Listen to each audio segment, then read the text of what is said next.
إن الحمد لله نحمده ونستعينه ونستغفره ونعوذ بالله من شرور أنفسنا ومن سيئات أعمالنا من يهده الله فلا مضل له ومن يضلل فلا هادي له أشهد أن لا إله إلا الله وحده لا شريك له وأشهد أن محمدا عبده ورسوله اللهم صل على سيدنا محمد وعلى آله وأصحابه ومن تبعهم بإحسان إلى يوم الدين أما بعد قال الله تعالى أعوذ بالله من الشيطان الرجيم يا أيها الذين آمنوا اتقوا الله حق تقاته ولا تموتن إلا وأنتم مسلمون يا أيها الذين آمنوا اتقوا الله وقولوا قولا سديدا يصلح لكم أعمالكم ويغفر لكم ذنوبكم ومن يطع الله ورسوله فقد فاز فوزا عظيما وقال النبي صلى الله عليه وسلم اتق الله حيثما كنت واتبع السيئة الحسنة تمحوها وخالق الناس بخلق حسن. Jemaah sholat Jumat yang berbahagia, puji dan syukur marilah kita panjatkan kepada Allah Subhanahu wa taala yang telah memberikan berbagai nikmat, terutama nikmat iman, Islam, ihsan serta kesehatan, sehingga pada kesempatan ini kita dapat melaksanakan sholat Jumat. Semoga ibadah sholat Jumat kita diterima oleh Allah Subhanahu wa taala. Amin ya rabbal alamin. Salawat dan salam semoga senantiasa dilimpah curahkan kepada baginda alam Nabi besar Muhammad sallallahu alaihi wasallam yang telah mendidik umatnya mulai proses pendidikan ketauladanan. Pun pula semoga salawat serta salam sampai kepada keluarganya, sahabatnya, tabi'in hingga umatnya. Amin ya Allah ya rabbal alamin.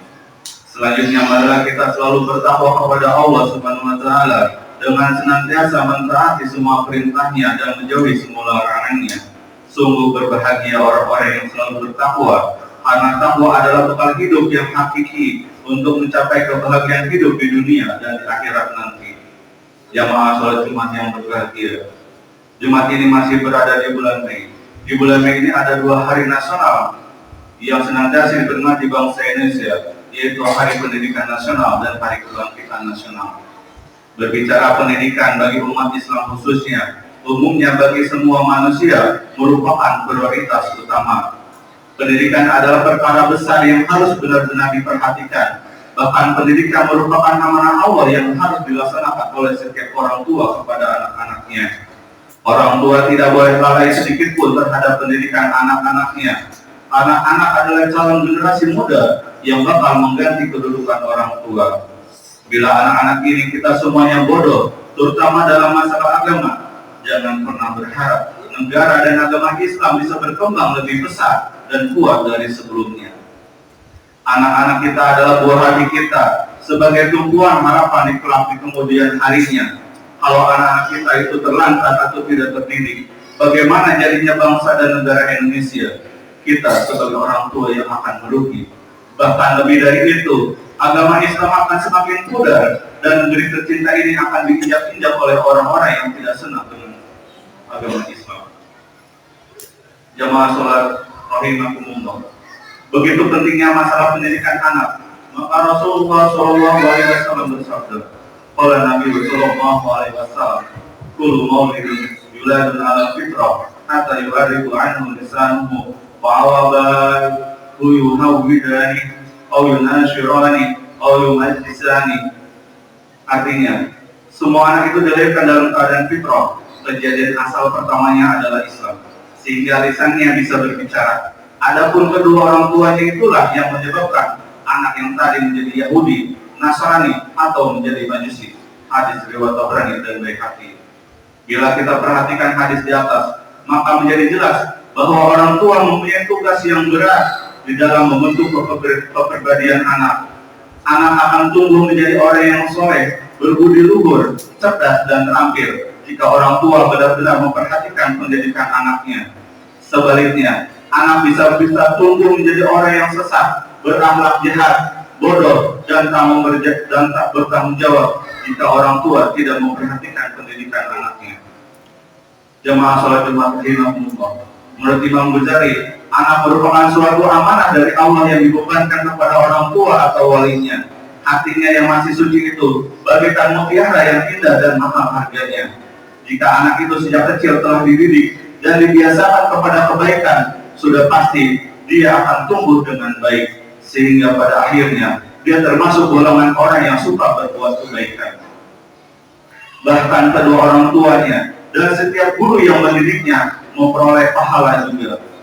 Sebaliknya, jika anak itu selalu dididik dan dibiasakan kepada keburukan, dibiarkan saja tanpa diberi pengertian tentang kebaikan, niscaya pada akhirnya dia akan menjadi orang yang celaka.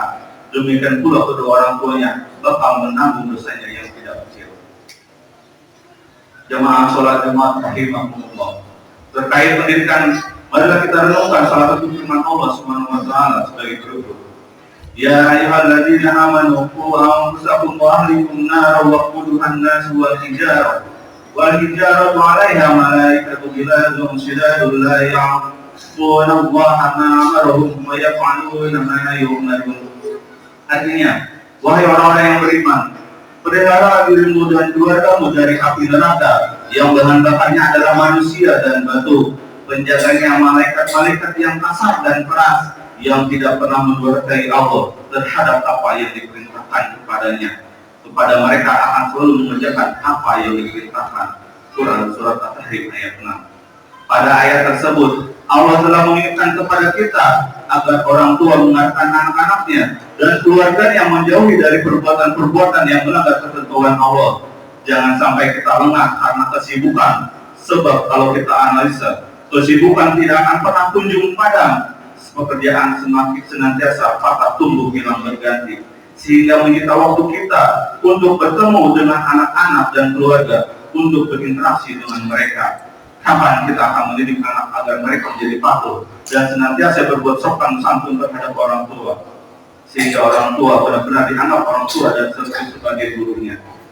Pada hakikatnya pendidikan adalah tanggung jawab orang tua, bukan tanggung jawab guru semata. Guru hanya di suatu lembaga pendidikan yang membantu kita dalam mendidik anak-anak kita. Jamaah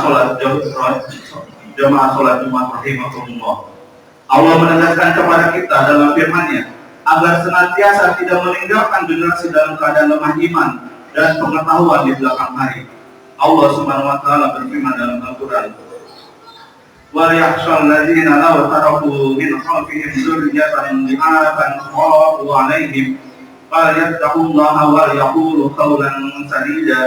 Artinya, dan hendaklah takut kepada Allah orang-orang yang seandainya meninggalkan di belakang mereka anak-anak yang lemah, yang mereka khawatir terhadap kesejahteraan mereka. Oleh sebab itu, hendaklah mereka bertakwa kepada Allah dan hendaklah mereka mengucapkan perkataan yang benar. Quran Surat An-Nisa ayat 9. Pada ayat tersebut menjelaskan kepada kita sebagai orang tua agar takut bila mana meninggalkan di belakang kita keturunan yang lemah, menghadapi masa depannya yang suram, apalagi lemah imannya.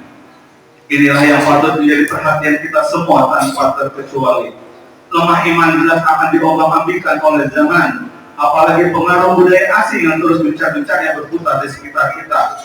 Bila mana tidak ada filter iman dan takwa, segala macam godaan dan cobaan akan melindas dan menyesatkan dari jalan kebenaran.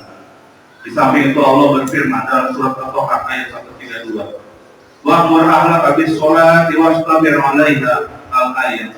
Artinya, perintahkanlah kepada umatmu mendirikan sholat dan bersabarlah kamu dalam mengerjakannya.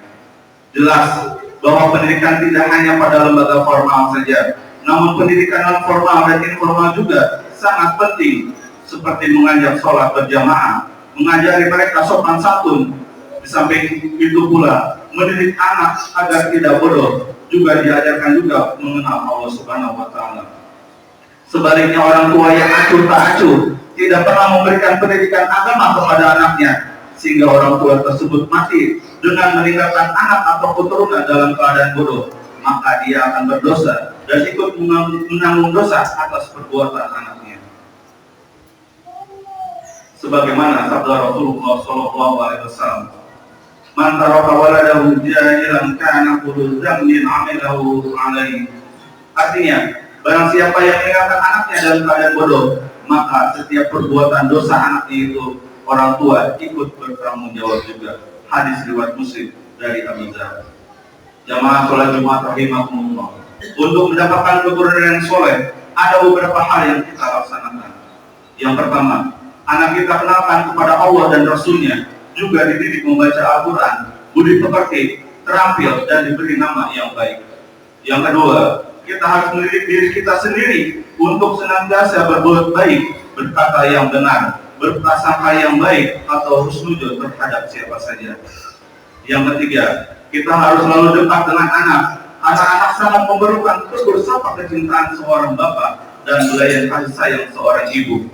Perkembangan atau pertumbuhan jiwa, kepribadian seseorang anak sangat berpengaruh dengan apa yang dilihat dan apa yang didengar.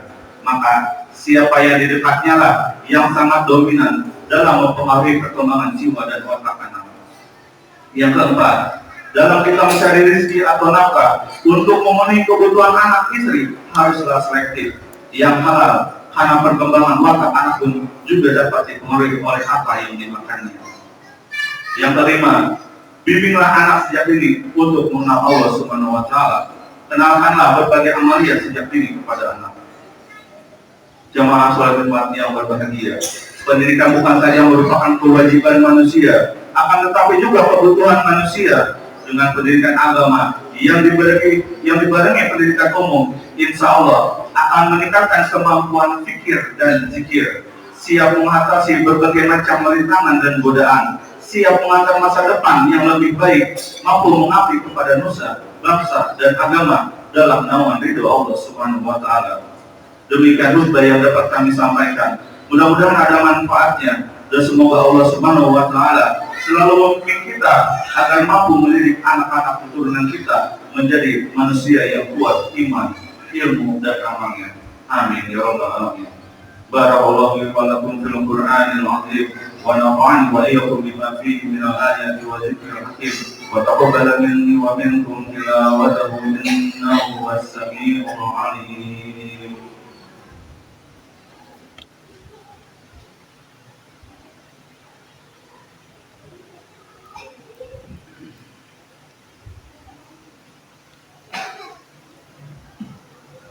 Alhamdulillah, walhamdulillah, thumma alhamdulillah. Asyhadu an la ilaha illallah wahdahu la syarika wa asyhadu anna sayyidana Muhammadan abduhu wa rasuluh alladzi la nabiyya ba'dahu. Allahumma shalli wa sallim ala nabiyyina Muhammadin wa ala alihi wa ashabihi wa man tabi'ahum bi ihsan ila yaumil qiyamah. Amma ba'd. فيا أيها الناس أوصيكم ونفسي بتقوى الله فقد فاز المتقون. وقال الله تعالى إن الله وملائكته يصلون على النبي يا أيها الذين آمنوا صلوا عليه وسلموا تسليما. اللهم صل على سيدنا محمد وعلى آل سيدنا محمد كما صليت على سيدنا إبراهيم وعلى آل سيدنا إبراهيم وبارك على سيدنا محمد وعلى آل سيدنا محمد كما باركت على سيدنا إبراهيم وعلى آل سيدنا إبراهيم بالعالمين إنك حميد مجيد. اللهم اغفر للمؤمنين والمؤمنات والمسلمين والمسلمات الأحياء منهم والأموات. اللهم ادفع عنا البلاء والوباء والقرون والزلازل والمحن وسوء الفتن والمحن ما ظهر منها وما بطن عن بلدنا إندونيسيا خاصة وسائر البلدان المسلمين عامة يا رب العالمين. اللهم أرنا الحق حقا وارزقنا اتباعه وأرنا الباطل باطلا وارزقنا اجتنابه. ربنا آتنا في الدنيا حسنة وفي الآخرة حسنة وقنا عذاب النار والحمد لله رب العالمين. عباد الله إن الله يأمر بالعدل والإحسان وإيتاء ذي القربى وينهى عن الفحشاء والمنكر والبغي يعظكم لعلكم تذكرون واذكروا الله العظيم يذكركم واشكروه على نعمه